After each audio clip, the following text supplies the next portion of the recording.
Saludos a todos los que están suscritos y siguen este canal y también al público en general. Vamos hoy a avanzar con un nuevo video. Esta vez el tema de hoy es la sociedad colonial en el Perú, en los tiempos del virreinato. No se olviden de compartir, también los que falta suscribirse acá al canal de historia, y así para que se pueda difundir este grandioso conocimiento, este hermoso conocimiento del presente y del pasado. Bueno, vamos, como ya se mencionó, a hablar de la sociedad colonial en los tiempos virreinales aquí en el Perú. Cabe recordar que el virreinato del Perú va a abarcar desde mediados del siglo XVI hasta la segunda década del siglo XIX. Son prácticamente casi 300 años de historia que van a marcar bastante la historia de nuestro país. Muchas de las cosas que ahora nosotros tenemos los peruanos vienen de la época del virreinato. La identidad hispana, también tenemos el idioma, la religión que es mayoritariamente católica en nuestro país. Por eso la gran importancia de estudiar el virreinato. Esta vez nos vamos a dedicar más que todo al aspecto social. En primer lugar, hay que ver claramente el carácter de la sociedad colonial, ¿no? Que va a ser un carácter clasista, puesto que se divide en clases sociales, hay obviamente relaciones de explotación. Es racista, puesto que los españoles utilizaron la diferenciación del color de piel para que así se justifique la explotación de las masas, específicamente de la población de origen andino autóctono y también a los traídos a la fuerza desde África, ¿no? La población afroamericana. Y estamental, este concepto de estamentos viene desde la época medieval, ¿no? En la cual tenemos dos estratos bien marcados, ¿no? Tenemos el estamento de la nobleza, nacida con privilegios, y también está el estrato del pueblo, ¿no? Los trabajadores, ¿no? Y esto va a ser inclusive justificado bastante por la Iglesia católica, que viene a ser una institución predominante en los tiempos del virreinato. Y claro, según algunas verificaciones, tenemos tres sectores importantes: la nobleza, los plebeyos y también la base popular compuesta por campesinos y esclavos. Bueno, en la nobleza hay que destacar, este sector, ¿no?, con privilegios feudales. Obviamente tienen el control de las tierras, no trabajaban, vivían de la renta, ¿no? Hay que especificar tres tipos de nobleza en el virreinato. Tenemos la nobleza peninsular, que vienen a ser los españoles nacidos ahí en la propia península, en la metrópoli. Tenemos también una nobleza indiana, que vienen a ser los criollos ricos. Como ustedes ya sabrán, los criollos vienen a ser los hijos de los españoles nacidos en América y en el Perú en los tiempos del virreinato. Y claro que un buen sector de criollos ricos van a pertenecer a la clase dominante. Y además también tendremos una nobleza indígena, una nobleza nativa conformada por los caciques o curacas. Claro que estos eran los señores étnicos locales, que muchos van a participar colaborando con los españoles para derrotar al Tahuantinsuyo. ¿A cambio de qué? A cambio de privilegios sociales. Después el otro sector serán los plebeyos. Estos van a ser conformados por comerciantes, por clérigos, profesionales, artesanos, parte de, claro, es la masa popular que tenía oficios para sustentarse, pero obviamente no van a tener una vida de lujos como si lo tenía la nobleza. Y finalmente tenemos los campesinos y esclavos, ¿no? En el caso del campesinado tenemos los hatunrunas, que vienen a ser los campesinos indios pobres, ¿no? Por la población andina. Y finalmente también tenemos a los esclavos, que eran de origen africano. Cabe resaltar que desde inicios de la dominación española, los monarcas españoles prohibieron la esclavitud de la población nativa. Por lo tanto, los que van a tener ese estatus de dominación social serán la población afroamericana. Bueno, acá observamos, ¿no?, en la imagen en estos dibujos de Guamán Poma de Ayala de finales del siglo XVI, cómo se expresa la explotación hacia las masas populares. En la primera imagen observamos cómo el clérigo abusa de la campesina en el obraje, ¿no? Obviamente maltratándola. Y también por el otro lado, en la segunda imagen, vemos cómo el patrón español maltrata a los esclavos, ¿no? De origen africano. Es obvio que la sociedad virreinal, como la sociedad peruana de ahora, es una sociedad de injusticia social y de grandes diferencias.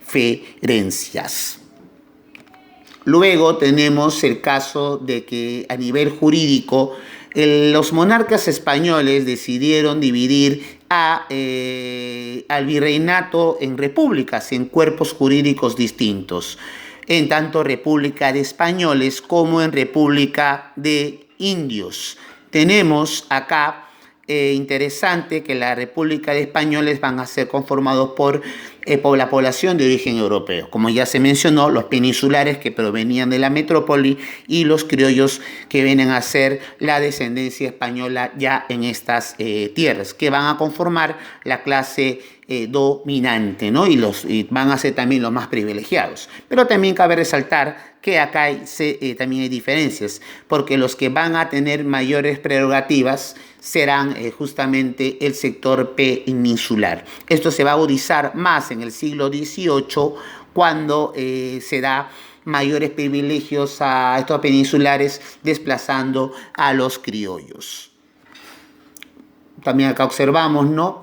Muestra, ¿no?, de los criollos, ¿no?, que también conformaban el alto clero, también las mujeres españolas, ¿no?, criollas, también van a tener ciertos privilegios, pero manteniendo su condición de inferioridad con respecto a los varones, porque ustedes ya saben que el virreinato, así la sociedad virreinal fue una sociedad recontramachista. Y claro, el otro cuerpo jurídico que vamos a tener será la llamada República de Indios, conformada por la población de origen andino. Claro que hay que acá diferenciar claramente que había población oriunda de la costa, que disminuyó terriblemente por las grandes enfermedades que trajeron los españoles en el siglo XVI, y también está la población que estaba en la sierra, que claro que será la mayoritaria en el virreinato. Cabe resaltar, como ya se mencionó, en el siglo XVI ocurre un desastre demográfico de la población andina debido a las enfermedades, la guerra, la sobreexplotación económica. Sin embargo, a pesar de ello, a pesar de la enorme disminución de la población, porque claro, cuando era el imperio de los incas hablamos de 12 millones de habitantes, y ya para el siglo XVII apenas el virreinato era de 1,5 millones, la población andina sigue siendo mayoritaria. Específicamente vamos a tener bastante conglomeración de la población andina en la Sierra Central y en la Sierra Sur. Y también acá diferenciar que dentro de la República de Indios tendremos diversos sectores, ¿no? Los caciques o curacas, que vienen a ser la nobleza oriunda, la nobleza nativa. También tendremos a los llamados indios originarios o indios de cédula, los cuales van a vivir en las reducciones. ¿Qué eran las reducciones? Van a ser los pueblos fundados por los españoles con el objetivo de conglomerar a la población andina con un doble objetivo. Uno, la explotación económica en las minas y en las haciendas, y número 2 será para la evangelización de estos, ¿no? Los indios originarios van a vivir en las reducciones. También vamos a tener a los forasteros, que vienen a ser la población nativa que se rehúsa a vivir en las reducciones, no quiere pagar el tributo, no quiere ir a la mita, y paran de pueblo en pueblo. Estos forasteros obviamente van a ser una expresión de rebeldía social durante el virreinato. También estaban los mingados, que vienen a ser aquellos pobladores andinos que iban a la mita a cambio obviamente de un jornal, a cambio de un pago, no un pago asalariado, puesto que la mita minera, este trabajo obligatorio en las minas por parte de la población, Obviamente no era para nada bienvenido, ¿no? Por la población andina. Por lo tanto, los mingados se ofrecían a cambio de un pago ir a laborar. Y también tenemos a los yanaconas, que vienen a ser los campesinos sometidos a la servidumbre, tipo como en la Edad Media eran los siervos de la gleba. Al yanacona se le concedía en un usufructo una porción de tierra a cambio que éste la trabajase, pero también a la vez era obligado a trabajar en las tierras del hacendado también y entregarle una parte de la producción en las tierras que se les había prestado. Y también tendremos a los esclavos, que vienen a ser de origen africano. La esclavitud sobre la población africana viene dándose ya desde bastante tiempo, pero va a tener una gran fuerza con los viajes de exploración que van a hacer los portugueses. Los portugueses van a ser los especialistas en el comercio negrero, van a secuestrar a las diversas poblaciones de la costa occidental de África, ¿no? Hablamos de Guinea, de Senegal, del Congo, y eran llevados a América para ser utilizados como mano de obra.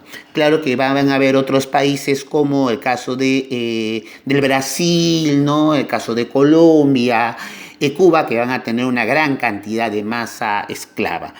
En el Perú también fue regular, pero no tan significativa como en otros lados, ¿no?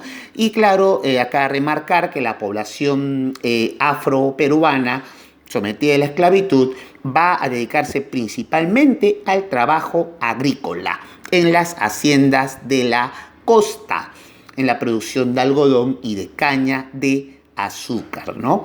Y también al trabajo doméstico. No es casualidad que en la ciudad de Lima, a mediados del siglo XVII, la mitad de la población sea ya esclava o también de origen africano o mezcla, ¿no? Mulatos, ¿no? Esos son los estudios de los historiadores, que es algo también muy interesante remarcarlo.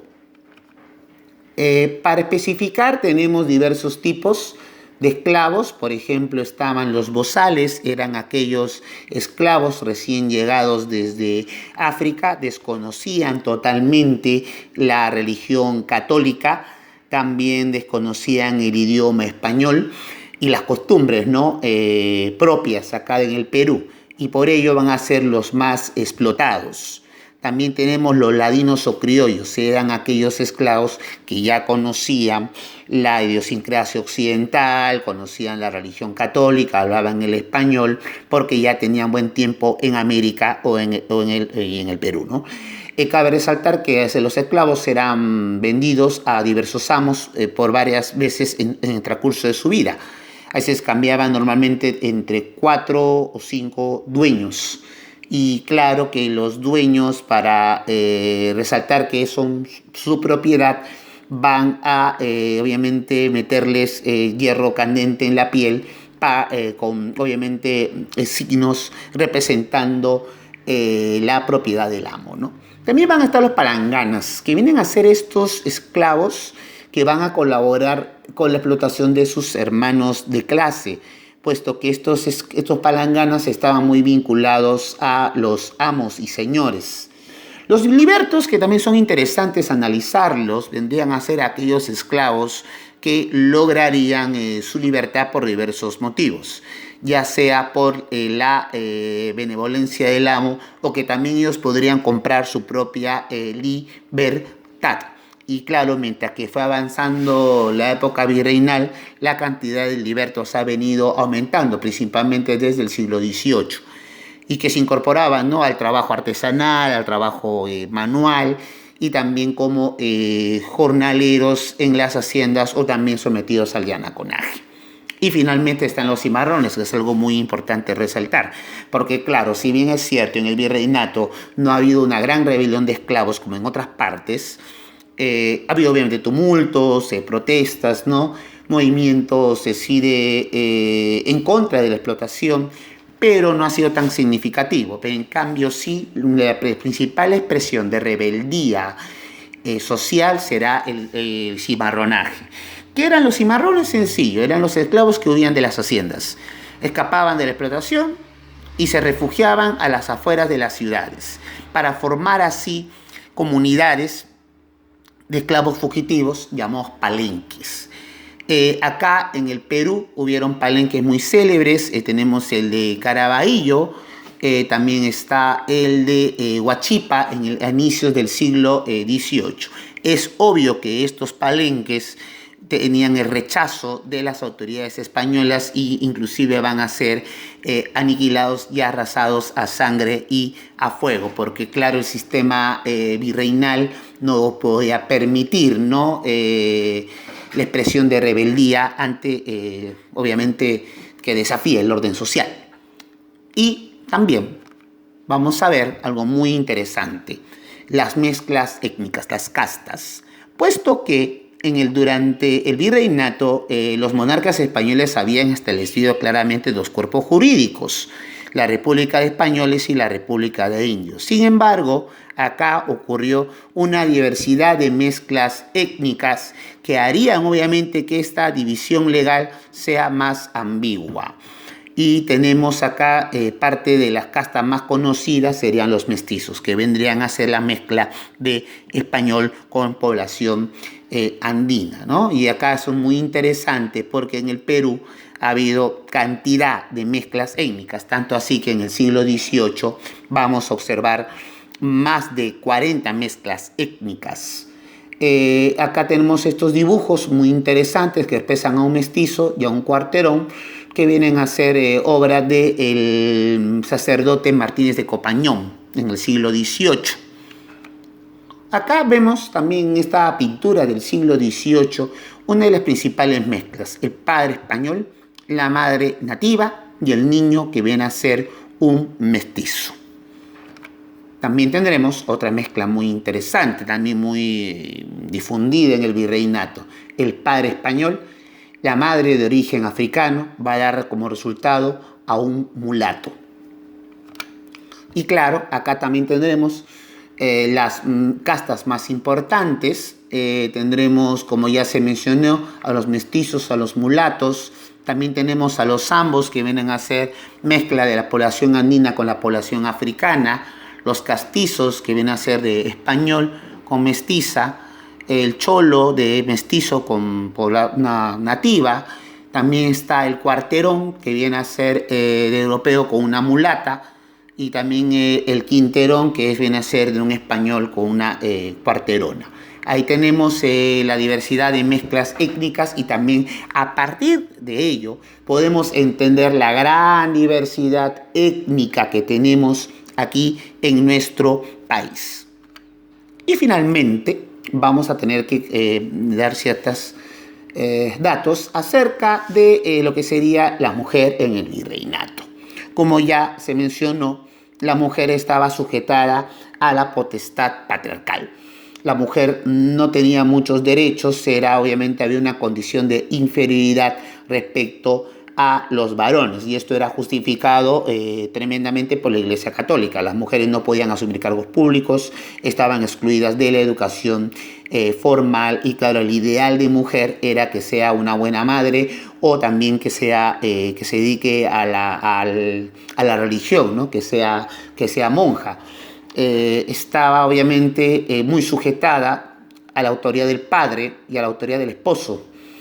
También muchas veces se le excluía de la herencia, a menos de que no haya herederos varones. Ahí sí podía heredar propiedades. Los matrimonios también en el virreinato eran concertados. Significa que no era decisión de las mujeres, sino que era obviamente un manejo entre el padre y el futuro esposo, ¿no? A cambio de una dote. Y claro, también tenemos que esto era muy terrible, puesto que las mujeres no tenían capacidad ni decisión para su propio proyecto de vida. Y a veces también se daban cosas muy, bueno, que ahora en nuestra época sería terrible, ¿no? Por ejemplo, los matrimonios eran celebrados entre niñas de 12, 13 años, ya con adultos de 35, 40 años. Porque claro, es la definición del padre, ¿no? Con quién iba a casar a su hija, y obviamente había un interés económico de por medio. y así tendremos una situación. Pues no es casualidad que estos rezagos del patriarcado, que han sido muy fortalecidos durante la época virreinal, sigamos viviendo en nuestros días, porque claro, la mujer era parte también del varón, está sujetada a la autoridad del varón. Bueno, eso sería todo. En realidad, muchas gracias por su atención y nos veremos hasta una siguiente oportunidad.